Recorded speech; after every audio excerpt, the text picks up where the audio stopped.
Welcome to today's episode. We're going to take a quick look at an incredibly raw and transformative life story, Becoming the Sun, by Stacey Day. With me is a special guest who's going to help us unravel the journey from grief and trauma to healing, hope, and love. Thanks for joining. How are you? Thanks for having me.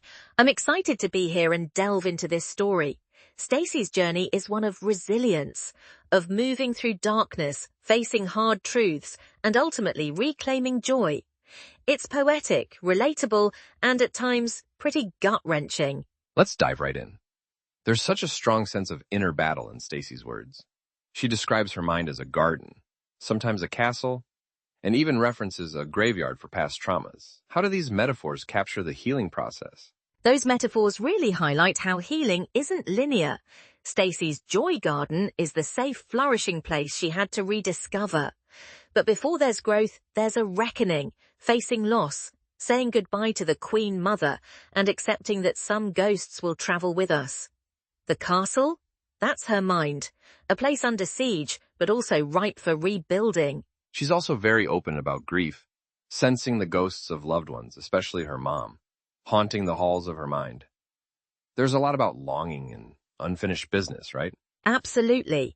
Her writing captures the ongoing presence of grief. There's the empty seat at the table, a metaphor for missing someone deeply, the way memories flash unexpectedly. Stacey learns to live alongside the absence, not by filling it, but by letting it coexist with her new joys. She honors her grief, especially after losing her mother, and still finds ways to let love and hope take root. It's interesting, too, how the story shifts from inner healing to relationships. There's mystery, romance, and longing for connection. Sometimes playful, sometimes devastating.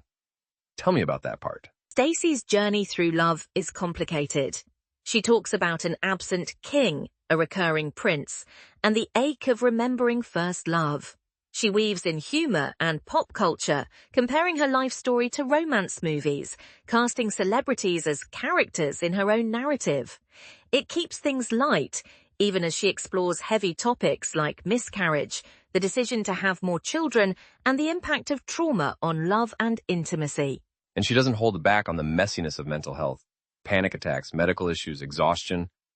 Yet, there's this fierce insistence on claiming joy, isn't there? Absolutely.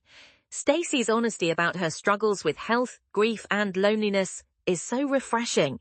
She had to work through anger, guilt, and insecurity, but she also holds tight to healing rituals, journaling, music, and creating her joy garden. The key is acceptance. She grants herself permission to cry, to be angry, and also to be happy again. There are these recurring moments of vulnerability. She wonders if she'll repeat family patterns, if love will come back, if the dreams will finally manifest. But in the end, she names herself the Sun. What does that mean for you? It's such a profound statement of self-worth. By calling herself the Sun, Stacey claims agency.